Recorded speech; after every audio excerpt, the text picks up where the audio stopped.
Denji ate to his heart's content, being fed real food, really, really good food for the first time by Miss Makima. Anything he wanted, udon noodles, toast in the middle of the day, all forms of delicious and savory treats and sweets, sweet and sour, all enveloped in the one. For Denji, if this were truly heaven, he had already found it, from a food cart, no less. All the same, Makima just looked at him fondly, examining him, questioning him from time to time about who he was and what he could do. But Denji explained as much as he had known his whole life. His father was the infamous Deadpool, the merc with a mouth. Of course, Deadpool's actions were well known by those in forms of higher authority, but still, to find one of his illegitimate children, although it was a bit perplexing that he didn't develop any of his father's powers and abilities, and that it more so came from him fusing with the devil, no less. While that was something to definitely keep their eye on, in the end, Makima felt like Denji would be a good, useful tool in her operations, a good dog to add to the ever-growing hound.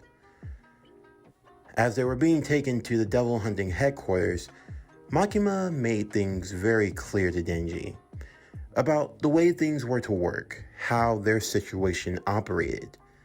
As far as he was concerned, the word no did not exist.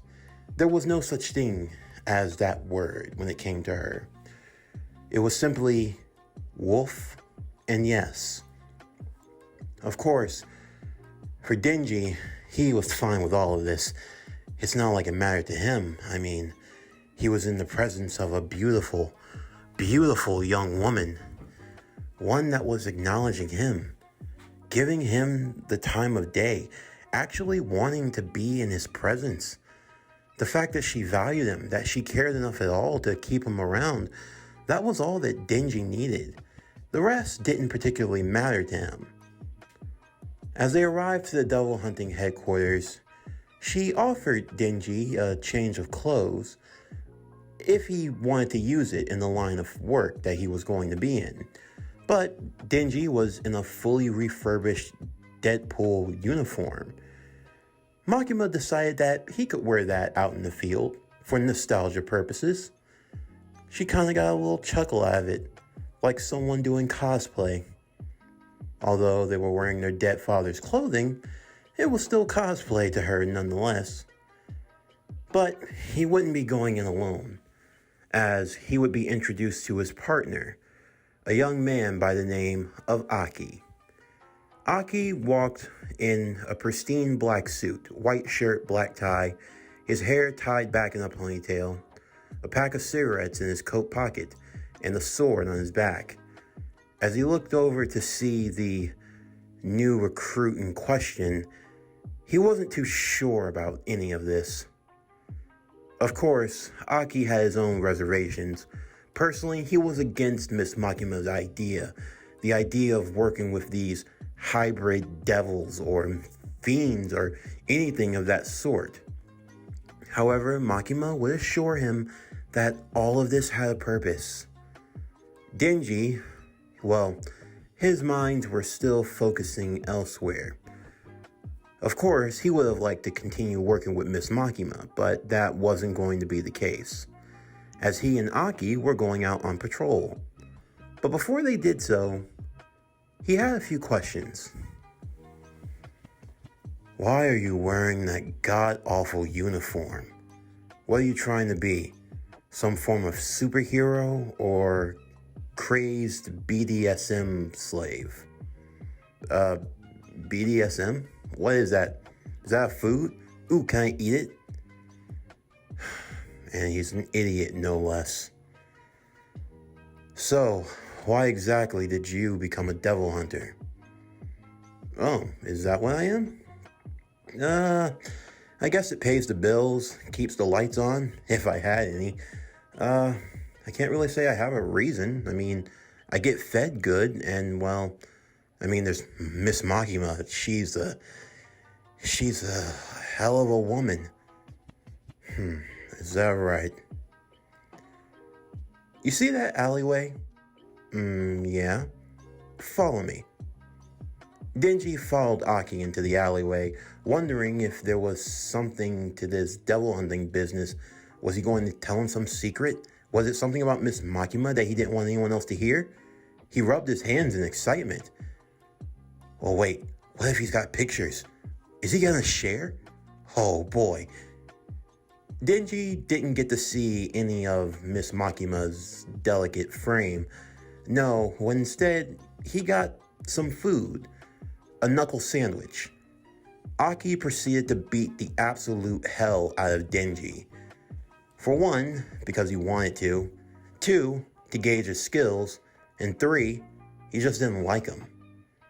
After beating him into a pile of garbage, Aki looked down on him once more. Just as I thought. You're just another weirdo. A weirdo that Miss Makima chooses to put her time and efforts into for reasons I'll never understand. From what I was able to gather, you're illiterate. You're an imbecile in every way, shape, and form. You have no redeeming values. You stink and smell all to hell. And you go dressed around like a red and black jackass. As far as I'm concerned, there's no redeeming quality about you at all. And you being involved in this is only going to get you killed. So let me do you a favor. I'll tell Miss Makima that you ran away, or that you died in a marching accident or whatever, and you can go scurry off to the corners of the earth and you can rot. And if I ever see you again, I'll cut your fucking head off. He flicked his cigarette before spitting it out on his chest. Of course, Denji, he took a moment. He compelled himself. No, Mr. Narrator, you can stop that. Denji, how are you? I don't know how I'm doing it either. But for some reason, I could hear your voice in my head at least 24 hours ago. So, like, I don't know. Are you, like, narrating my life or something? It's kind of... Oh, shit. It's really complicated. I don't know how else to explain it to you. Yeah. Okay. It's cool. It's actually kind of cool. Okay, so here's the thing. I'm going to take over real quick, and then I'm going to let you keep going with the story, all right? All right? Okay. All right, fellas. Look, it's me, your boy Denji here. Now, I don't know what this ponytailed jackass thought he was doing when he decided to try to kick my ass and then spit on my new duds, but now I'm left with a choice. I could be rational, be responsible, and just brush this off and keep going with my life. I see him walking away now, or I can kick him in the dick. Choose to be responsible young adult, get petty revenge. Show Miss Makima a different side of me, or kick this jackass in the nuts. They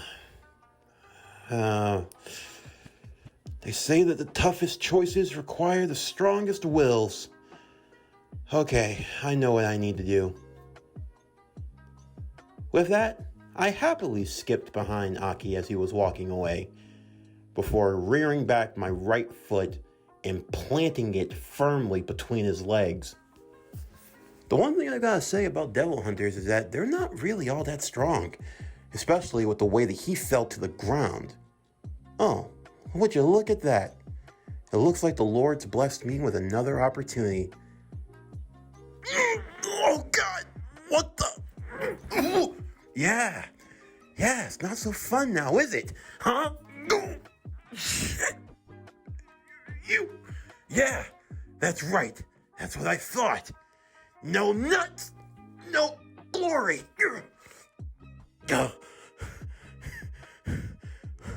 Ooh, what's that? Denji would point down at Aki once again, who was cupping his nuts for dear life, before kicking him once more. Denji would then leave the alleyway, Aki reaching up desperately, holding on to the side wall, trying to regain his strength.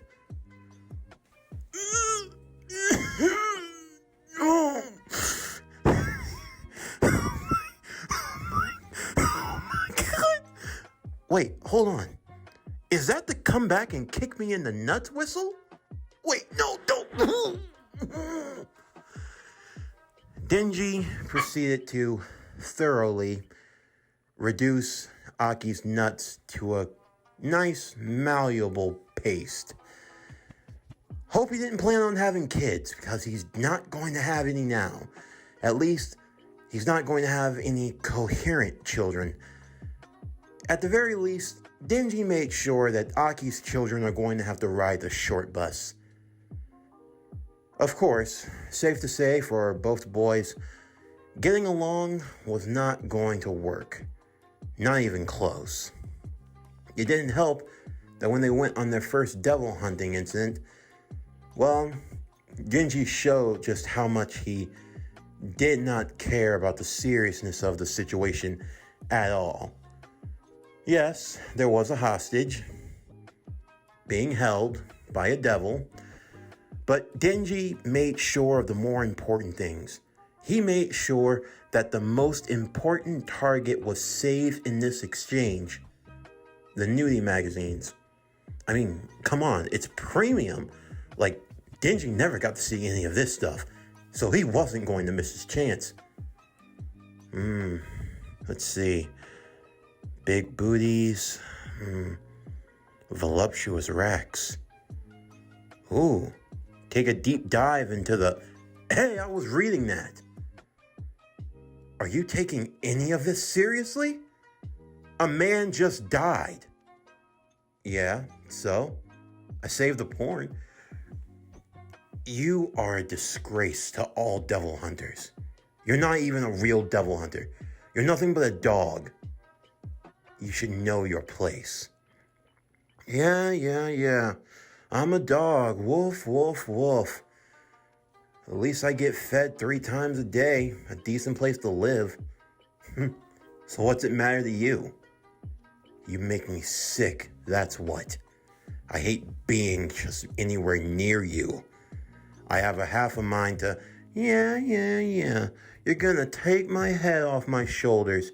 You're gonna do this, you're gonna do that. You're gonna fold me up 6 ways to Sunday. Bloody, bloody, bloody, blah, blah.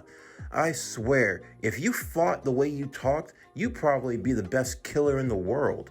And yet you went down to a couple of nut shots. Let's get one thing straight here. I'm not aiming to be some great hero in this world. My father wasn't. I'm not going to be. If I have children, I don't expect them to be either. And the cycle will go on and on and on and on and on. You want to belittle me? You want to talk about how I have the reading level of a toddler, if that? Fine. You want to talk about my upbringing? Fine. You want to talk about my choice of food? That's also fine. But you want to know the difference between me and you? One so important difference is that I don't walk through life with a stick up my ass. So, little word of advice.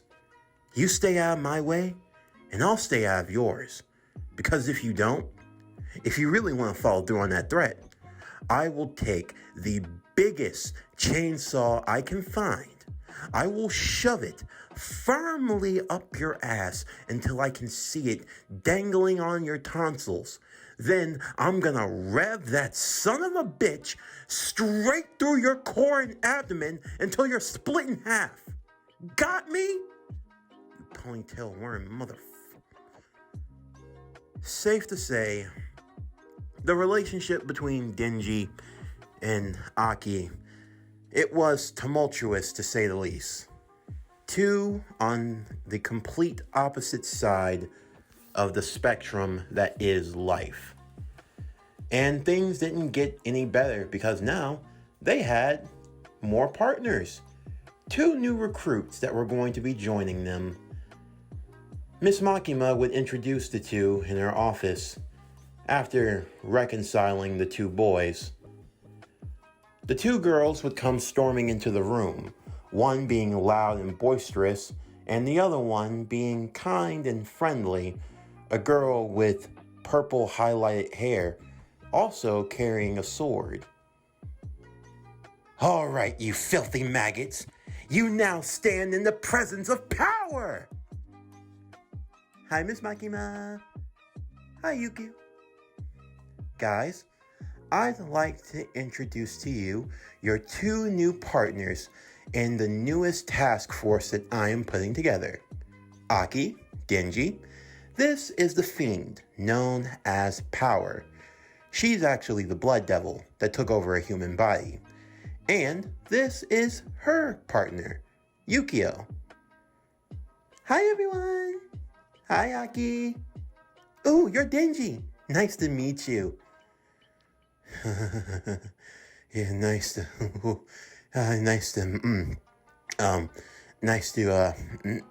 make your acquaintance as well, ma'am. Nice to meet you. "And just what do you think you're doing?" Power said as she got all up in Denji's face. "Oogling at my girlfriend?" Wait, hold on. She gets to have one? I want one. "Be jealous of me, you vile contempt of a human, for I have something that you can never possess." Power would then stand behind Yukio, groping and grabbing all over the girl's body. All of this is mine. No fair." All of them would be allowed to go on patrol, being a four-man team, if you will. Yukio would be given the 411 on Denji's case by Aki. Of course, Aki was against all of this. Yukio was the only person that was able to be somewhat reasonable, but still, the fact that she got into a relationship with that thing, it doesn't even look like her old partner. Yeah, but still, she's charming, to say the least. For those of you wondering, Power, the body she took over, it didn't always look like that. No, it originally belonged to a young girl who went by the name of Negasonic Teenage Warhead, but unfortunately, there was an incident with the Toilet Devil and, you ever heard of Death by Swirly? It was gnarly stuff. What was even worse was that the toilet that she got swirled in, yeah, someone had chosen to eat 2 a.m. Taco Bell. Safe to say, it was very disgusting, and it was a closed casket funeral. But by chance, the Blood Devil ended up taking over the body and, made it her own. And now it was in the custody of the Devil Hunters Association.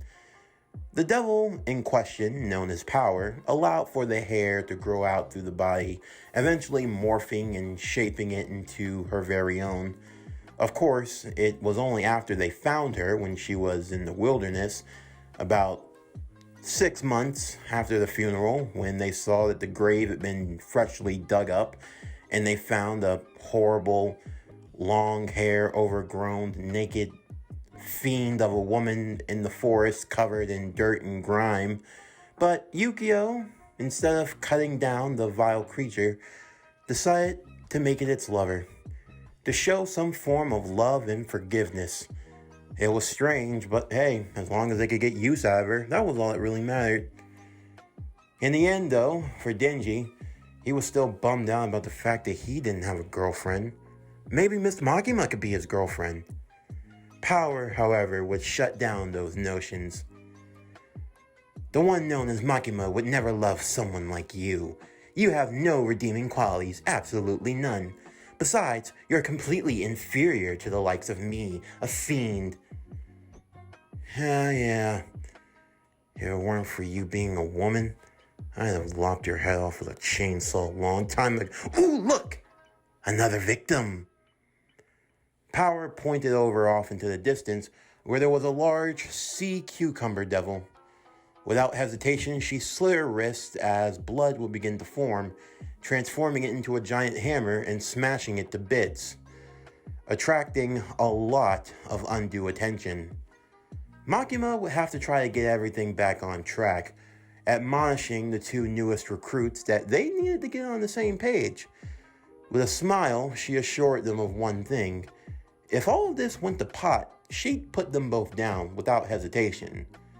Of course, for Denji it was understandable, but still, he didn't like the idea of dying so soon. I mean, he already did that once, and it really is not fun. But still, for now at least, he had to try to get back in Miss Makima's good graces. It was the only chance. Getting with her, just to get a moment, just to get a touch, a feel, it was all he wanted. As he decided to go to a vending machine to buy himself a drink, Power would accompany him. She was carrying a stray cat, but it wasn't the one she particularly wanted. There's my precious Meowie, although unfortunately, it was taken from me. I don't really understand why you care so much about a stupid cat. I mean, they're vile, disgusting, unloyal. A dog, on the other hand, maybe I could understand what you're going through. You know, I'd like to give a reward to someone who could help me in my time of need. Reward? What kind of reward are you talking about? Because unless you're offering me some delicious grub, you can forget it. I'm saying, a young and vilely endowed man like yourself, I'm sure you've had urges. Huh? I mean, life is so short and all. Who's to say when you'll be here one minute and gone the next? Don't you want to have some fulfillment, Denji boy? What are you? I'm saying that if someone were to rescue my precious feline friend, perhaps me and my close associate Yukio would be willing to allow for a grope fest? Grope fest? Have you ever heard of a buffet, Denji? All you can eat? Imagine something like that, but all you can touch. 4 voluptuous breasts, all for the taking. You can oogle them. You can feel them to your heart's content. That would be your reward, if you'd be willing to help me out. That son of a bitch. Stealing an innocent cat? Huh. Well, I don't think so. Not on my watch. Oh, that's right. I can't allow for an injustice like this to carry on any further. I couldn't even call myself a man. That's right. I have to do this. I have to see this through. I'm gonna save that cat. And I'm gonna murder the bastard that took it. You can count on it. And with that, Denji had motivation. He was going to get requests to have some temporary time to himself to go about his business. After all, because of his condition, he wasn't allowed to leave unaccompanied. But once you had the right paperwork filed, you could travel certain distances. Denji was given the location, an abandoned farmhouse on the outskirts of town. It wasn't too far away, maybe an hour's drive via the subway. He had his target sighted. Power referred to him as the Bat Devil. That was the being in question, the one holding his ticket to all-you-can-grope buffet. And Denji, he was mighty hungry. So, happily enough, the boy in red scampered off to the countryside, accompanied by Power. He could already feel it. The nice warmth, the bounce. His fingers lecturing around those pokey parts. Oh yeah, this was the big time, the ultimate score. It wasn't Miss Makima, but still, you're not going to turn down a 2-for-1 special now, are you? Well, for Denji, things didn't go quite as planned. It all happened so fast. 1 minute, he's skipping about, frolicking through the flowers, imagining himself cutting and slicing away at the Bat Devil, rescuing this estranged cat, and then going straight down to Round Town. But that's not quite what happened. You see, the next thing Denji knew, Power formed a hammer out of blood. She then took that hammer and bashed him in the side of the head. And then suddenly, everything went black.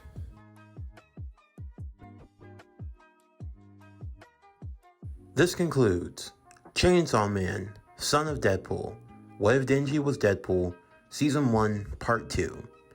As always, if you enjoyed today's video and everything else that we have to offer, then please don't forget to like, comment, subscribe, share, and hit that bell for post notifications so you can stay up to date on everything that is PowerCore Productions and Podcastings that's to come out now and in the future.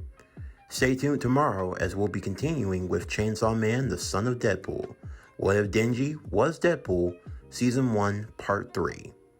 But anyway, that's going to do it for the end of today's video. I'm Javon Harrington with PowerCore Productions and Podcastings, signing off, and I'll see you next time.